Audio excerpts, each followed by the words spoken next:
하나님이 쓰시는 사람 시리즈 2번째 시간입니다. 여러분, 이런 이야기 혹시 들어보셨어요? 화장실 바꾸다 인생을 다 산 사람 이야기가 있습니다.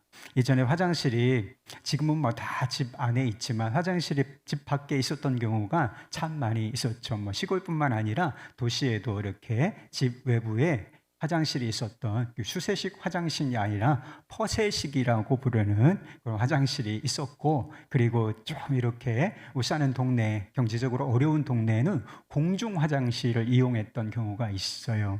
그래서 어떤 사람들이 이렇게 밖에 있는 화장실을 이용하는데, 밖에 있는 화장실이 불편한 데가 있어요.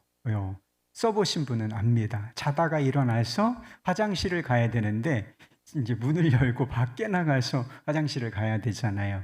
그리고 이게 여름은 좀 괜찮은 거나 겨울에 되게 문제예요. 추워서 이제 불을 넣고 이렇게 따뜻한 방에서 자다가 깨났는데 이게 냉기가 막 도는 그런 화장실 가서 볼일을 봐야 하는 것은 참 불편한 일이 아닐 수가 없었다는 것입니다. 그런데 이제 어느 순간부터 아파트 문화가 생겼죠. 아파트는 이렇게 집 안에 화장실이 있는 그런 상황이었습니다. 그래서 아파트라는 곳이 있다. 그래서 화장실 밤에 갈 때도 뭐 방문 열고 바로 들어가면 되고, 춥지도 않고 이런 상황이 얼마나 좋겠습니까? 그래서 목표를 정했어요. 이제 내 인생의 꿈은 아파트다. 화장실이 안에 있는 아파트를 하나 사는 것이다. 그래서 열심히 먹지 않고 막 이렇게 일해서 결국은 아파트를 샀어요. 그래서 한동안 이게 화장실이 이게 안에 있다니 이런 놀라운 집이 다 있구나 해서 만족감을 누리고 살았다는 것입니다. 그런데 아침에는 이 화장실이 좀 불편한 거예요. 이렇게 식구들이 아침에 다 이렇게 학교를 가거나 출근을 하거나 몰리는 시간이 있잖아요. 그래서 이렇게 세면도 하고 볼일도 보고 이렇게 하기 위해서는 사람들이 이렇게 돌아가면서 하기에는 이 화장실이 하나가 불편한 거라. 그런데 어느 순간부터 이제 화장실이 2개 있는 집이 생기기 시작했어요. 요즘에는 뭐 3개, 4개도 있죠. 방방마다 있기도 합니다. 그래서 거실에 하나, 안방에 하나 이렇게 딱 있으면 이게 분산해서 쓸 수가 있으니까 불편하지 않겠다 이 생각해서 목표 하나가 또 생겼어요. 이제는 화장실이 2개 있는 집을 사는 것이었습니다. 그래서 또 열심히 일해서 돈을 모아서 결국은 샀다는 것입니다. 이제 화장실이 2개 있는 집에서 살게 되었구나. 그런데 이제 시간이 너무 지나서 인생을 끝낼 시점이 왔다 하는 것입니다. 여러분은 무엇을 위해서 사십니까? 이야기가 뭐 지어낸 이야기일 수도 있지만 사실 실제적인 이야기라고 하는 것이죠. 집을 바꾸기 위해서 사는 사람, 화장실 바꾸기 위해서 사는 사람, 차를 바꾸기 위해서 인생을 다 사는 사람, 또 무엇을 바꾸기 위해서 살아가는 사람들이 있는 것 같습니다. 오늘 본문 말씀은 아나니아와 또 사도 바울에 관한 이야기인데요. 사도 바울이 다메섹으로 가는 도중에 부활하신 주님을 만납니다. 부활하신 주님이 조용히 나타나신 것이 아니라 아주 강렬한 빛 가운데 나타나시는데, 그 빛으로 말미암아 눈이 멀어버리고 말았다 하는 것입니다. 주님께서 기도하고 있는 아나니아에게 환상 중에 나타나셔서 사울에게 다시 안수하여 보게 하라, 이런 부탁의 말씀, 명령을 하신다는 것입니다. 그런데 아나니아라고 하는 제자예요. 아나니아라고 하는 제자가 즉각적으로 순종하지 못하고 이의를 제기합니다. 사울이 얼마나 위험한 사람인지 알고 있다는 것입니다. 소문이 파다한 사람이었어요. 이 사도 바울이 아주 유대교의 열심이었던 바리새인 중에 바리새인이었기 때문에, 그래서 박해하는 자이고, 이 사람이 교회 성도들에게 얼마나 위험한 인물인지 주님 아시지 않습니까? 이 사람에게 가서 안수하여 주고 다시 보게 하시라니 전 이해하지 못하겠습니다. 이렇게 주님께 자신의 마음을 솔직하게 올려드렸다는 것입니다. 그러나 주님께서는 이렇게 말씀하셨다는 것이지요. 설득하시기도 하고 그냥 단호하게 말씀하시는 것처럼 보이기도 하는 15절 말씀입니다. 가라! 이 사람은 내 이름을 이방인과 임금들과 이스라엘 자손들에게 전하기 위하여 택한 나의 그릇이라. 왜 박해자였던 이 사울을 다시 안수하여 잘된 거네. 그렇게 교회를 무섭게 박해하고 이 예수 믿는 사람들을 잡아 죽이려고 하는 저 박해자, 갑자기 눈이 멀어서 아무것도 할 수 없는 상황이 되어버렸어. 하나님 살아계시다. 부활하신 예수님 살아계셔. 이게 증거가 되면 좋지 않겠습니까? 그런데 왜 다시 가서 안수하여 줌으로 말미암아 보고 다시 그가 정상적인 활동을 하게 하라고 하시는가? 이유가 있다는 거예요. 내가 이 사람을, 나의 이름을 이방인과 임금들과 이스라엘 자손들에게 전하게 하기 위하여 내가 택하였다. 내가 쓸 거야, 얘. 그러니까 다시 너무 두려워하지 말고 가서 안수하여 보게 하라. 이렇게 말씀을 하셨던 것입니다. 여러분은 어떻게 그리스도인이 되셨습니까? 우리가 사울처럼 그렇게 복음의 반대자요, 또 무서운 박해자는 아니죠. 그렇죠? 박해한 사람 있으면 그거 회개해요. 아주 오래된 일이었다 할지라도 그 회개하는 것이 좋습니다. 복음의 반대자, 박해자 어떤 것은 굉장히 큰 죄예요. 우리가 여러 가지 죄가 있지만 윤리적인 죄도 도둑질, 그리고 거짓말 이런 것도 죄지만 교회를 박해하는 거, 지금 세상 사람들이 교회를 무시하고 박해, 욕먹어도 싼 면이 있어요. 그런 것 말고 그냥 무조건 교회를 대적하고 하나님의 이름을 모욕하는 것은 윤리적인 죄보다, 어떤 죄보다 큰 죄라고 할 수가 있어요. 우리가 그런 사람은 아니었을지 모릅니다. 그러나 여러분, 우리도 하나님과 상관없이 살던 사람이 아니었나요? 세상에 속하여 죄인이라고 하는 정체성을 가지고 살던 사람이 아니었겠습니까? 그런 우리가 어떻게 그리스도인이라, 하나님의 백성이라 불리게 되었겠습니까? 이유는 단 한 가지밖에는 없어요. 우리가 잘나서가 아니라 하나님께서 우리를 미리 아시고 은혜로 택하여 주셨기 때문이라고 하는 것입니다. 이 사람은 나의 택한 그릇이라. 반대자란 말이에요. 박해자인데 예수 믿을 기미가 인간적으로 보기에는 요만큼도 없는 사람, 가능성이 요만큼도 없는 사람을 하나님께서 미리 아시고 그 영혼을 탁 내가 쓸 거다. 사도 바울이 구원받았을까요? 그렇죠. 구원받고 그가 하나님의 이름을 전하는 자로 부르심을 받은 것입니다. 저는 저 자신에 대해서 실망할 때가 있어요. 저 자신에 대해서 실망할 때면 그런 생각이 들어요. 하나님께서 왜 나를 사랑하시나? 이런 생각 해보셨어요? 제가 형편없는 존재, 못난 구석이 참 많은 그런 사람입니다. 며칠 전에도 참 못났다 이런 이야기를 들었어요. 제가 못난 사람이 있죠. 그런데 이렇게 못난 구석이 있는 나를 왜 주님 사랑하시나? 이유가 있어요. 그것은 하나님께서 우리를 택하셨기 때문인 것입니다. 은혜로 그냥 무조건 택하시고, 사랑으로 표현하자면 사랑하기로 이미 결정하셨기 때문인 것입니다. 사랑스러워서 사랑하신 것이 아니고 그냥 사랑하기로 결정을 하셨기 때문에 사랑하시고, 그리고 우리가 주님을 알기 전에 우리를 미리 아시고 택하심으로 말미암아서 우리가 그리스도인 되고, 우리가 여전히 못난 구석이 있고 주님께 실망을 드리는 존재이지만 하나님은 우리를 계속 사랑하시는 줄을 믿으시기를 바라겠습니다.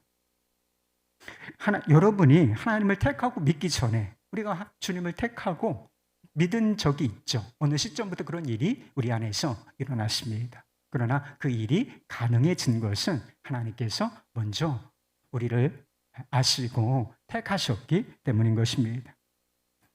하나님의 은혜와 사랑으로 주님께서 우리 영혼, 우리의 미래를 붙들고 계심을 믿으시기 바랍니다. 여기에서 구원의 확신이 생기는 거예요. 우리 자신을 보면 도무지 저 자신도 저를 믿을 수가 없는데 구원을, 내가 구원받았다, 그걸 어떻게 믿을 수가 있어요. 그리고 영원한 천국에 우리가 중간에 실족하지 않고 들어갈 수 있다, 이렇게 믿을 수 있겠습니까? 주님의 택하심 때문이라 하는 것입니다. 은혜로 우리를 붙드시고 계시기 때문에 나의 구원은 확실하다. 천성에 가는 길, 아직 남아있지만 우리가 반드시 하나님 나라에 도착하게 될 것이다 믿으시기를 바라겠습니다.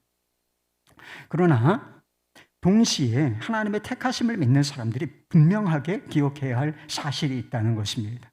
하나님께서 왜 우리를 택하셨는가 하는 것입니다. 우리를 구원하시기 위하여 택하셨죠. 그러나 그것이 끝은 아니다, 전부는 아니다 라고 하는 것입니다. 하나님께서 우리의 영혼을 지옥에서 건지시고 죄에서 건지시기 위하여 택하신 것이 분명하지만 사도 바울을 보세요. 사도 바울이 구원받았다니까요. 그런데 그것으로 끝나는 것이 아니라 나의 이름을 이방인들과 그리고 임금들과 이스라엘 자손들에게 전하게 하기 위하여 택한 나의 그릇이다. 목적이 있다는 거예요. 택하심에 분명한 목적이 있음을 주님께서 말씀하시고 계시다는 것입니다. 고 이어령 교수님, 제가 몇 번 말씀드린 적이 있는데 좀 다른 이야기예요. 2007년에 73세로 처음 이제 예수를 믿으시고 세례를 받으시는 온누리 교회 하용조 목사님에게 세례를 받으시는 일이 있었어요. 이게 좀 대단히 이슈가 되는 그런 소식이었어요. 왜냐하면 이 이어령 교수님이라는 분이 굉장히 지성적인 분이시고 그리고 그냥 지성적인 분일 뿐만 아니라 반기독교, 반교회 이런 반기독교적인 지성인의 대표로 알려져 있는 분이셨기 때문이라고 하는 것입니다. 그래서 한국 교회가 너무 예수님의 가르침과 동떨어져 있다. 이건 교회가 아니다. 막 이런 식으로 교회를 굉장히 날카롭게 비판을 하셨던 그런 분이 세례를 받으셨다 하니까 막 이슈가 되고 그리고 이 안티크리스찬 그룹에서는 저가 서양 무당한테 목사를 보고 서양 무당이라는 거예요. 서양 무당 앞에 무릎을 꿇은 배신자가 됐다. 이런 식으로 비아냥거렸다 하는 것입니다. 이랬던 그가 그리스도인이 된 것은 특별한 계기가 있었기 때문이라고 하는 것인데 그래서 어쩔 수 없이 주님께서 우리에게 고통을 허락하시는지도 모르겠어요. 사랑하는 딸, 자신이 사랑하는 딸 이미나 씨죠. 이미나 씨의 고통을 통해서 그가 이렇게 주님을 영접하게 된 일이 있었다는 것입니다. 사랑하는 딸이 갑상선암이 걸렸는데 한 번 수술하고 또 재발을 하고 또 한 번 수술하고 또 재발하는 이런 상황이 있었고 설상가상이라고 하죠. 설상가상으로 이제 망막에 어떤 손상이 와서 실명의 위기를 맞는 그런 일이 있었다는 것입니다. 딸의 고통을 지켜보는 아버지의 마음이 어떻겠어요? 막 찢어져. 그래서 뭘 해주고 싶은데 자기가 해줄 수 있는 것이 없는 거라. 그래서 하와이에 있는 작은 교회에 들어가서 하나님께 이런 기도를 드렸다는 것입니다. 그 당시까지는 무신론자였는데 하나님께 이런 기도를 드렸대요. 하나님, 나의 사랑하는 딸 미나에게서 빛을 거두어가지 않는다면 남은 삶을 주의 종으로 살겠습니다. 일종의 딜을 한 거예요. 하나님 당신이 살아계신다. 우리 딸이 믿는 하나님 당신이 살아계시고 우리 딸에게서 시력을 다 거두어가지 않으시고 회복시켜 주신다면 제가 당신의 종으로 평생 살겠습니다. 이런 기도를 툭 해버리고 말았다 하는 것입니다. 그래서 정말 기적이 일어났어요. 딸의 시력이 점점 회복되어서 정상으로 돌아온 것입니다. 수술을 최고의 수단으로 수술을 해보려고 갔는데 이 손상되었던 망막이 깨끗하게 이게 회복이 되었다라고 하는 것이 이제 증명되는 일이 있었다 하는 것입니다. 이 사건을 경험한 후에 딸에게 이렇게 말했다는 것입니다. 나의 지식과 돈이 너를 구하지 못했다. 정말 내가 주 안에서 편안함을 얻었다면, 새로운 생명을 얻었다면 나의 무기력이 증명된 것이 아니냐. 내가 이 무력함에 매달려 지금까지 살아왔구나. 동행하자. 지금은 자신이 없지만 내가 시력을 잃어가면서 본 빛을 나에게도 보이게 해주려.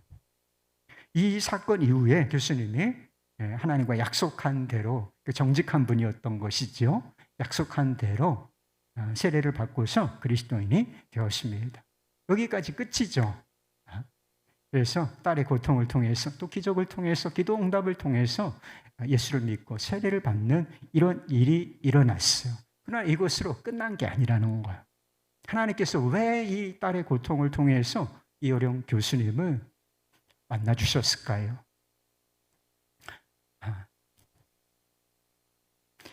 이 이어령 교수님은 그리스도인이 된 것을 넘어서 영적으로 요즘의 시대가 얼마나 냉랭합니까? 비신앙화, 비기독교화되고 있어요. 이 사회가. 이런 시대에 과학이 우상이 되어가고 자아가 우상이 되어가고 아주 냉랭한 이런 영적으로 냉랭한 사회 속에서 하나님의 사랑과 복음의 필요성을 변증하는 그런 분으로 사셨어요.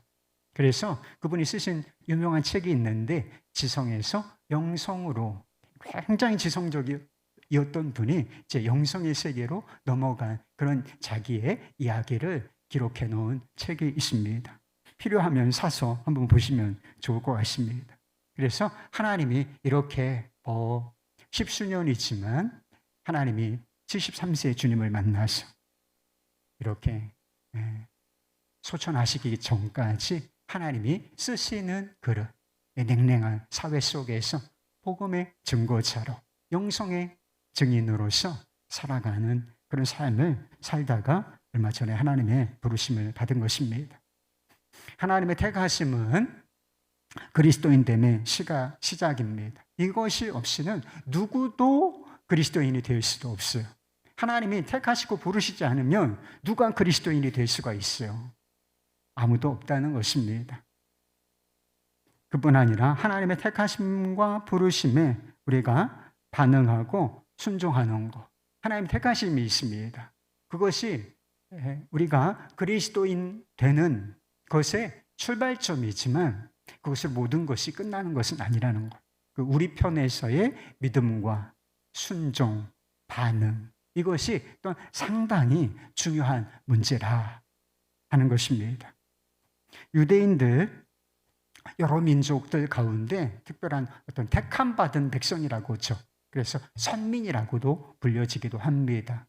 이 사람들이 뭐 특별한 구석이 있어서 하나님께서 이스라엘 백성들을 택하신 것인가? 그게 아니고 이 백성들, 그냥 엉성하기 짝이 없는 이런 사람들을 택하신 것, 이 택하심이 특별한 것이었습니다. 유대인들은 자신들이 택함을 받았다는 사실에 대단히 자부심을 느꼈어요. 그러나 이 택하심에 집중한 나머지 그들이 놓친 것이 하나 있었어요. 택하셨어. 그래서 우리는 이방인들과 달라. 우리는 구별됐어. 우리는 선택받은 민족이야. 막 여기에 꽂힌 거예요. 그래서 선민의식이 막 쫙 올라가가지고 이것이 특권의식이 됐다는 거예요. 근데 그들이 놓친 것이 하나 있는데 하나님께서 왜 우리 민족을 그리고 나를 택하셨는가? 그 목적을 놓쳤다는 거예요. 택하심이라고 하는 그 은혜, 택하심 특별한 은혜죠. 거기에 그냥 모든 것을 올인하다 보니까 하나님께서 택하신 이유와 목적이 있는데 그것을 소홀히 하고 그것을 놓침으로 말미암아 왜곡된 특권의식에 사로잡히게 되었다는 것입니다. 그들에게 필요했던 것은 무엇이냐? 왜곡된 특권의식이 아니라 사실은 사명의식이었다 하는 것입니다. 하나님께서 왜 우리를 택하시고 부르셨는가? 그들에게 필요한 것은 이 택하심과 택하심의 목적에 부합하는 삶이었습니다. 모든 민족들 가운데 살아계신 하나님의 영광을 드러내는 것. 하나님이 살아계시다. 모든 나라 가운데 하나님의 영광을 선포함으로 말미암아 제사장 나라가 되게 하시는 것. 이것이 하나님께서 이스라엘 백성들을 선택하신 목적이었다는 것입니다. 그러나 그들은 도리어 죄로 말미암아 하나님의 영광에 누가 되는 삶을 살았다는 것입니다. 그래서 그 결과가 무엇인가? 하나님께 쓸모없는 그릇이 되어버리고 말았다라고 하는 것입니다. 그러나 주님께서 택하신 나의 그릇이다 이렇게 말씀하셨던 한 민족과 개인을 비교하는 것은 좀 어려운 일일 수도 있지만 사도 바울을 한번 보시기 바랍니다. 2000년 기독교 역사상 기독교 선교 역사에 가장 큰 족적을 남긴 사람이라고 한다면 아마 사도 바울이라고 할 것입니다.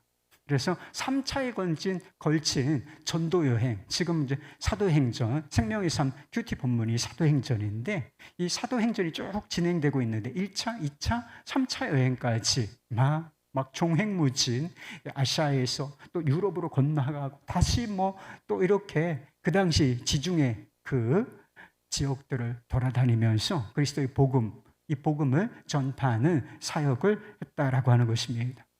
그래서 교회들, 놀라운 부흥의 역사가 이곳저곳에서 일어났기 때문에 복음을 전하면서 수많은 교회들이 누구를 통해서 세워졌을까요? 사도 바울을 통해서 세워졌다는 것입니다. 그래서 갈라디아 교회, 무슨 고린도 교회, 그리고 데살로니가 교회, 빌립보 교회, 이런 교회들 이름만 대면 다 아시죠?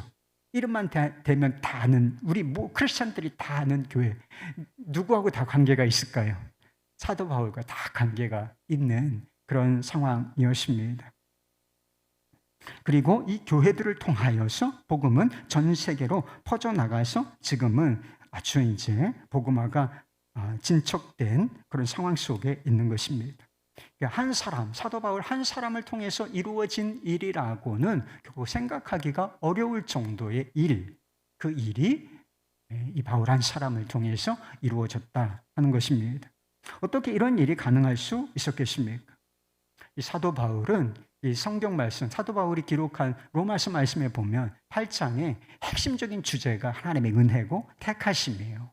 하나님이 우리를 미리 아시고 택하셨다. 그리고 이것에 대한 강조가 있습니다. 그래서 하나님이 나를 은혜로 택하셨다.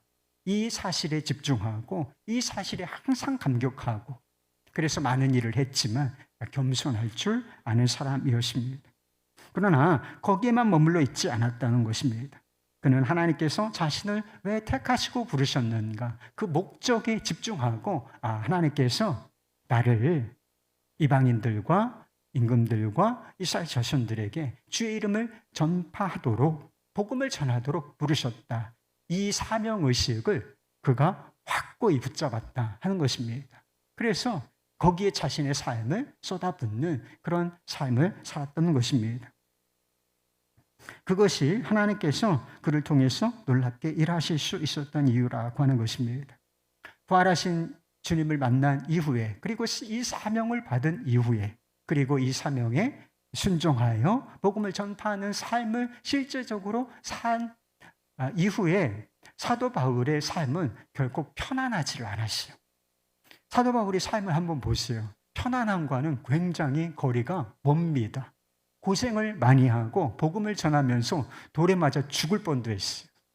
태장에도 맞고, 그리고 반대자들, 박해자들, 한 사람만 힘들게 해도 얼마나 힘들어요.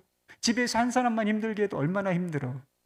근데 대적자들이 우글우글한 상황 속에서 복음을 전하는 거 얼마나 어려웠겠어요. 그래서 인간의 위험도 있고 고난도 있고 환경에 고난도 있고, 그리고 파선, 배를 타고 여행을 하는데 이게 파도가 날씨가 좋지 않아서 파선하고, 그래서 어느 순간에는 고린도전서 1장 8절 말씀에 보면 우리가 힘겨운 고난을 만나서 살 소망이 끊어졌었노라, 이런 이야기까지 하는 것을 보게 된다는 것입니다. 그러나 사도 바울은 이쯤이면 저는 그냥 나가 떨어질 것 같아요. 그러나 사도 바울은 고난 앞에서도 결코 물러서지 않는다는 것입니다. 그래서 사도행전 20장 이후에 보면 아주 이상한 일이 일어나요. 예루살렘에 지금 가면, 그래서 구제금을 싹 모아가지고 예루살렘 교회에 전달하고 거기를 거쳐서 이제 로마로 가려는 계획이 있었다고 했잖아요. 그런데 어떤 일이 일어나느냐 하면 가지 말라는 거예요. 바울을 아끼고 사랑하는 사람들이 가지 마세요. 예언하는 사람들이 가지 마세요. 예루살렘에 가면 당신 붙잡힙니다. 결박을 당할 거예요. 그리고 고난당할 겁니다. 그렇게 경고하고 그리고 애원하는데 아니라, 그래서 예루살렘으로 실제로 가고 그가 예정되었던 대로 고난을 받게 된다는 것입니다. 왜 이런 일을 하는 거죠? 고난을 받을 걸 뻔히 알아. 그런데 피하지 않고 정면 승부를 한다는 거예요. 물러서지 않고 전진. 왜 이런 일을 한 것이겠습니까? 그것은 어떤 대가와 희생을 치르더라도 포기할 수 없는 인생의 목적이 있었기 때문인 것입니다. 주님의 이름을 이방인들과 임금들과 또 이스라엘 자손들에게 전하는 것이 자신의 목적이라, 삶의 목적이다, 존재 이유다라고 하는 것이 너무 분명했기 때문에 이거 하나의 목적의 부르심에 순종하기 위해서 그가 그렇게 살았다라고 하는 것입니다. 고난이 없어지지는 않았어요. 그러나 그 앞에 있었던 고난도 어떻게 됐느냐 하면 하나님의 뜻을 이루는 놀라운 도구가 되고 말았다는 것입니다. 여러분, 우리가 다 사도 바울과 같이 택함을 받은 그릇은 아니죠. 사도 바울 위대한 사도, 딱 이렇게 이야기할 수가 있죠. 그런데 우리가 사도 바울하고 우리 자신, 저를 어떻게 비교할 수가 있겠어요?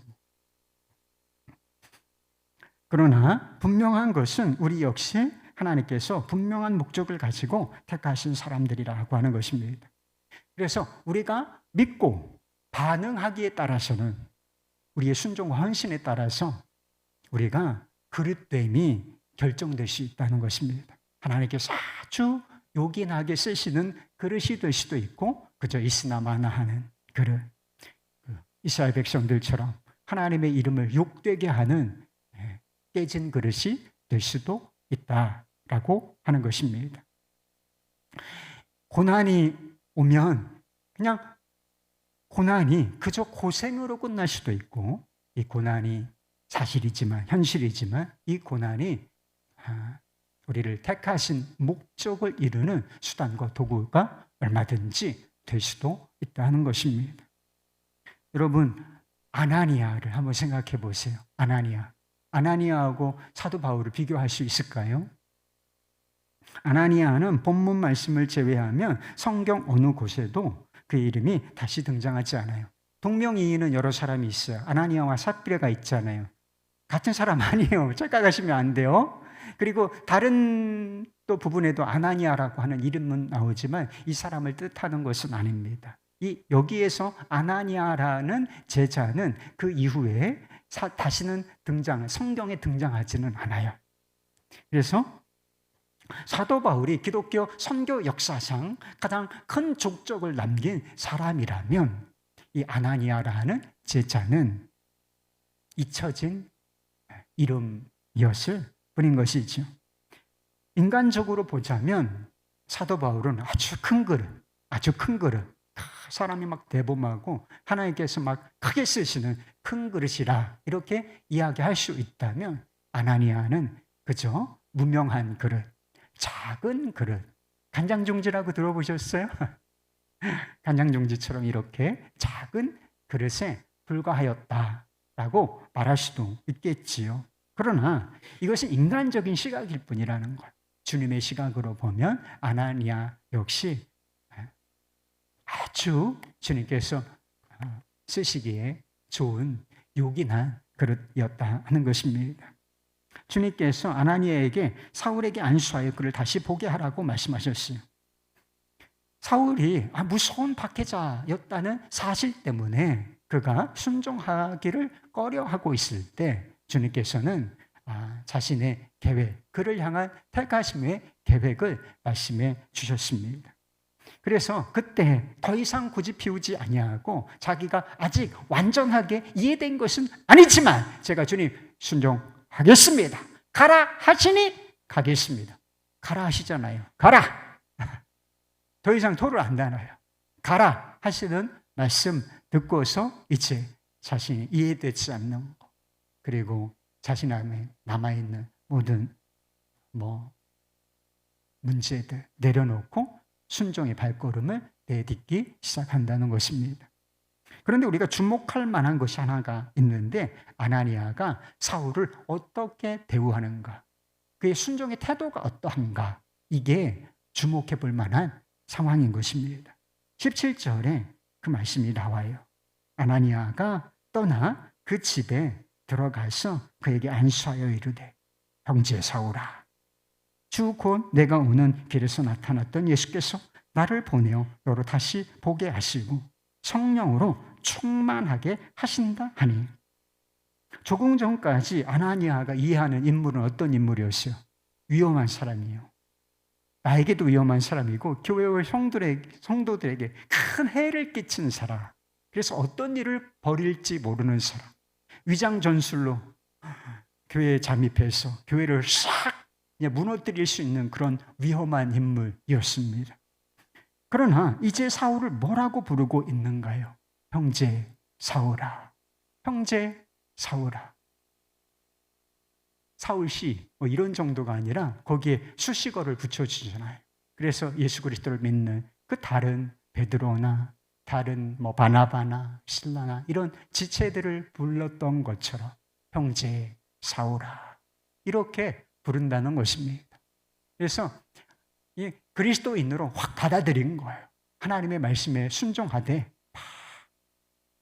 이렇게 미심쩍은 마음으로가 아니라 주님의 말씀에 기꺼이 그를 형제로서 받아들였다라고 하는 것입니다. 하나님의 말씀에 순종하되 그저 형식적으로가 아니라 마음을 다하여서 주의 말씀에 순종하였다 하는 것입니다. 아나니아에게 이 일이 큰 일이었을까요? 가서 이 사울이라고 하는 사람을 안수하여서 다시 보게 하라. 다시 보게 하라고 하는 것은 아마 큰 사건일 수도 있어요. 그러나 이 일이 엄청 비중이 있는 일인가? 막 종횡무진 어느 지역을 다 복음화시켜라. 이런 것에 비하면 그렇게 비중 있는 일이 아닐 수도 있잖아요. 그러나 큰 일인지 작은 일이지 그게 중요한 일은 아니었다는 것입니다.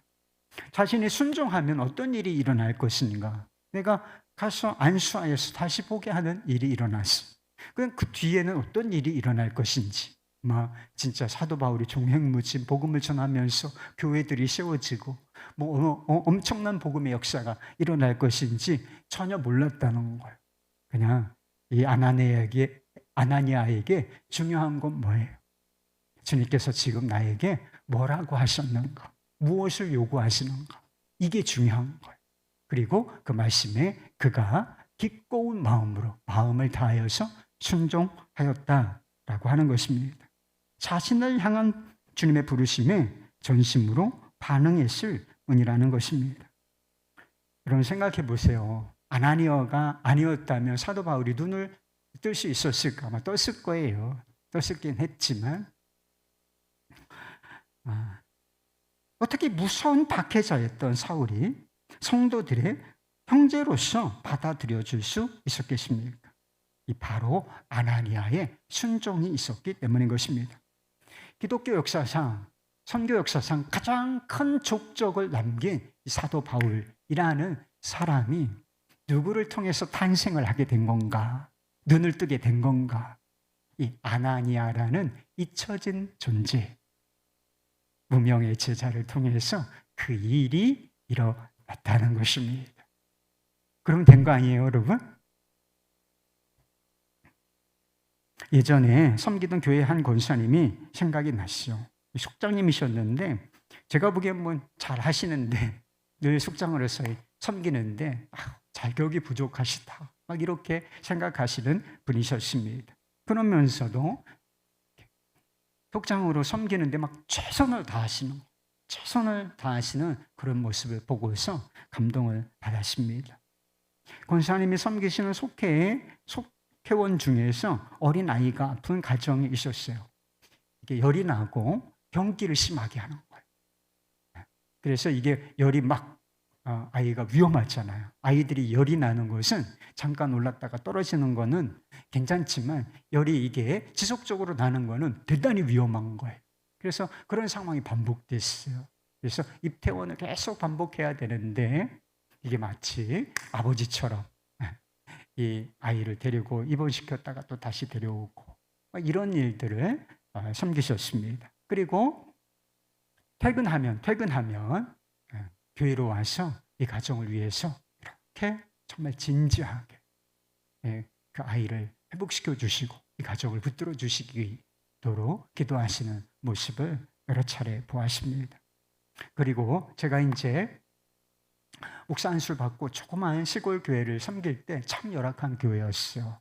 그래서 우리 권사님이 후원회장이라고 섬겨주셨는데 이게 거리가 보통 먼 거리가 아니에요. 저 같으면 때려쳤어. 그래서 한 2시간을 달려야 돼요. 쫙 쏴도 빠른 이렇게 속도로 가도 한 2시간을 가야 하는, 이제 안산에서 금산으로 이렇게 가야 하는 그런 거리였는데 주일마다 오시는 거예요. 주일마다. 2달 오셨을까요? 6개월 오셨을까요? 1년 오셨을까요? 2년을 오셨어요. 2년을 거의 고르지 않고 그죠? 오셔서 예배하시고 또 마을 돌아다니시면서 전도하시고 이렇게 하셨다는 것입니다. 그래서 어느 순간에 보면 우리 교인들 얼마 안 돼요. 한 20명도 안 돼. 20명도 안 되는 그 20명 내외 되는 그 교인들을 아껴주시고 같이 식사하시고, 그리고 동네 사람들 이렇게 그 동네, 척박한 동네지만 이렇게 사랑하시는 그런, 나보다 이 교인들을, 이 지역을 더 사랑하시는구나 이렇게 느낄 정도였다는 것입니다. 돌아보니까 제가 그때, 지금도 미숙하지만 더 미숙한 때였어요. 그래서 그때 써놓은 설교 원고를 보면 집어 던지고 싶어. 지금도 던지고 싶어요, 이거. 그런데 미숙한 것이 많았던 그 시대에, 그 시절에 그래도 그렇게 옆에서 섬기시고 마음을 다해서 이렇게 협력하시는 분이 있으셔서 제가 그 자리를 지키고 또 여기까지 올 수 있지 않았나 하는 생각이 드는 것입니다. 권사님은 사도 바울과 같은 그릇도 아니고 아나니아와 같은 성경에 이름이 기록된 분은 아니시잖아요. 그러나 분명한 것은 이 권사님 역시도 사도 바울처럼 또 아나니아처럼 하나님께서 귀하게 쓰시는 또 하나의 그릇이라고, 그릇이었다고 저는 믿습니다. 부흥의 시대에 유명한 설교가 한 분이 계신데, 그래서 막 너무 바쁘니까 주변 사람들이 좀 쉬면서 하시라고 이런 이야기를 들었는데, 그분이 바로 조지 휘필드라고 하는 분이에요.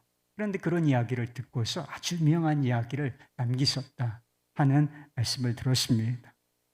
뭐라고 하셨느냐? 내가 녹슬어 없어지는 것보다 닳아 없어지는 것이 낫지 않겠습니까? 이런 이야기를 했다는 거예요. 여러분, 우리 인생은 언제 없어질 거예요. 어느 시점인가 갑자기 분명히 존재하는 실체죠, 여러분. 막 이렇게 존재하네 막.